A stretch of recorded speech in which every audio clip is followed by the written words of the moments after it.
Welcome to Read Media.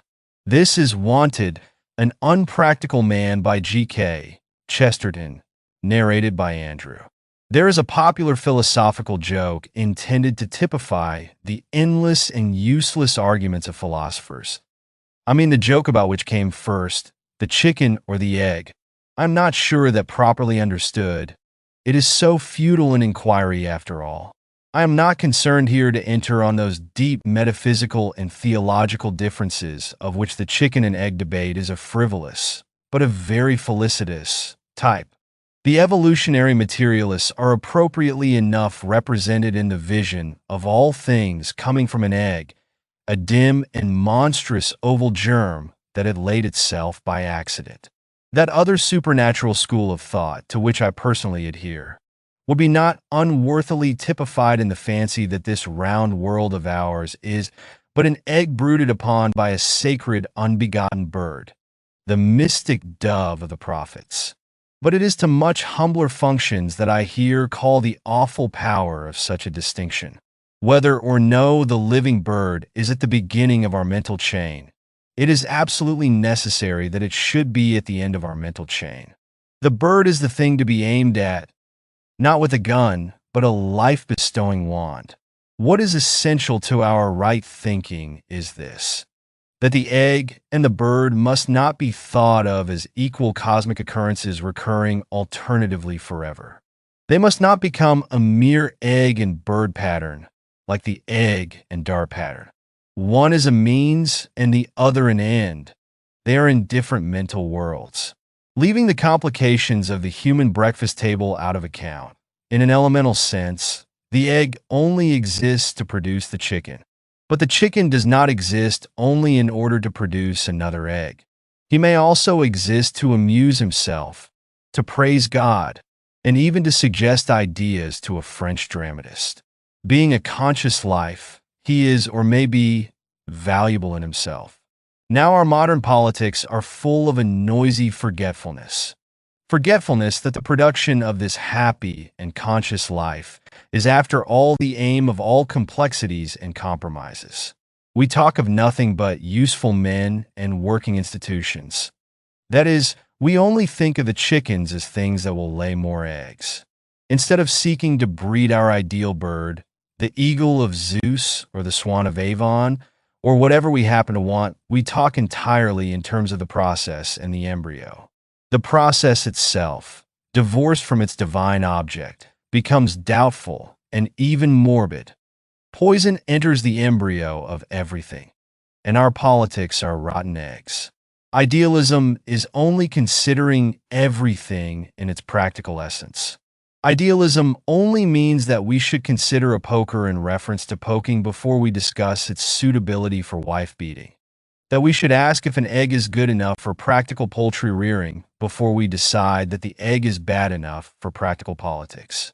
But I know that this primary pursuit of the theory, which is but pursuit of the aim, exposes one to the cheap charge of fiddling while Rome is burning. A school, of which Lord Rosebery is representative, has endeavored to substitute for the moral or social ideals which have hitherto been the motive of politics a general coherency or completeness in the social system, which has gained the nickname of efficiency. I am not very certain of the secret doctrine of this sect in the matter, but as far as I can make out, efficiency means that we ought to discover everything about a machine except what it is for. There has arisen in our time a most singular fancy, the fancy that when things go very wrong, we need a practical man. It would be far truer to say that when things go very wrong, we need an unpractical man. Certainly, at least, we need a theorist. A practical man means a man accustomed to mere daily practice, to the way things commonly work. When things will not work, you must have the thinker, the man who has some doctrine about why they work at all. It is wrong to fiddle while Rome is burning, but it is quite right to study the theory of hydraulics while Rome is burning. It is then necessary to drop one's daily agnosticism and attempt rerum cognoscere causas. If your aeroplane has a slight indisposition, a handyman may mend it, but If it is seriously ill, it is all the more likely that some absent-minded old professor with wild white hair will have to be dragged out of a college or laboratory to analyze the evil. The more complicated the smash, the whiter-haired and more absent-minded will be the theorist who is needed to deal with it. And in some extreme cases, no one but the man, probably insane, who invented your flying ship could possibly say what was the matter with it. Efficiency, of course, is futile for the same reason that strong men, willpower, and the Superman are futile. That is, it is futile because it only deals with actions after they have been performed. It has no philosophy for incidents before they happen. Therefore, it has no power of choice. An act can only be successful or unsuccessful when it is over. If it is to begin, it must be, in the abstract, right or wrong. There is no such thing as backing a winner, for he cannot be a winner when he is backed. There is no such thing as fighting on the winning side. One fights to find out which is the winning side. If any operation has occurred, that operation was efficient. If a man is murdered, the murder was efficient. A tropical sun is as efficient in making people lazy as a Lancashire foreman bully in making them energetic. Maeterlinck is as efficient in filling a man with strange spiritual tremors as Messrs. Cross and Blackwell are in filling a man with jam. But it all depends on what you want to be filled with. Lord Rosebery, being a modern skeptic, probably prefers the spiritual tremors. I, being an Orthodox Christian, prefer the jam, but both are efficient when they have been affected, and inefficient until they are affected. A man who thinks much about success must be the drowsiest sentimentalist, for he must be always looking back. If he only likes victory, he must always come late for the battle. For the man of action, there is nothing but idealism. This definite ideal is a far more urgent and practical matter in our existing English trouble than any immediate plans or proposals. For the present chaos is due to a sort of general oblivion of all that men were originally aiming at. No man demands what he desires. Each man demands what he fancies he can get. Soon people forget what the man really wanted first, and after a successful and vigorous political life, he forgets it himself. The whole is an extravagant riot of second bests, a pandemonium of pis-aller. Now, this sort of pliability does not merely prevent any heroic consistency. It also prevents any really practical compromise. One can only find the middle distance between 2 points if the 2 points will stand still. We may make an arrangement between two litigants who cannot both get what they want, but not if they will not even tell us what they want. The keeper of a restaurant would much prefer that each customer should give his order smartly, though it were for stewed ibis or boiled elephant, rather than that each customer should sit holding his head in his hands, plunged in arithmetical calculations about how much food there can be on the premises.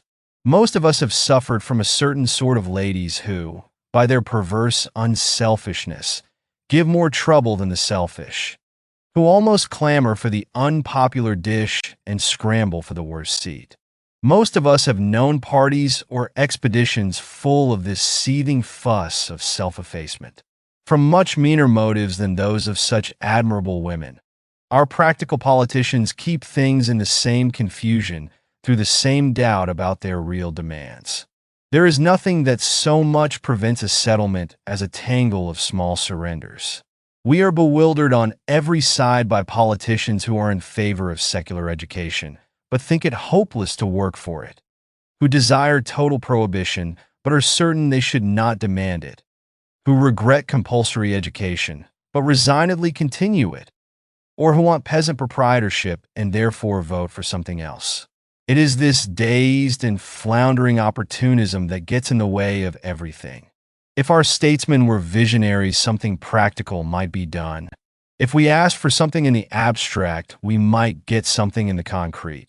As it is not only impossible to get what one wants, but it is impossible to get any part of it, because nobody can mark it out plainly like a map. That clear and even hard quality that there was in the old bargaining has wholly vanished. We forget that the word compromise contains, among other things, the rigid and ringing word promise. Moderation is not vague. It is as definite as perfection. The middle point is as fixed as the extreme point.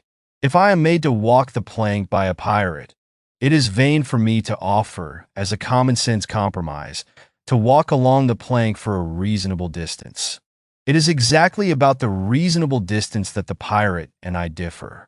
There is an exquisite mathematical split-second at which the plank tips up. My common sense ends just before that instant. The pirate's common sense begins just beyond it. But the point itself is as hard as any geometrical diagram, as abstract as any theological dogma. Thanks for listening. This was Wanted, an Unpractical Man by G.K. Chesterton, narrated by Andrew. See you next time.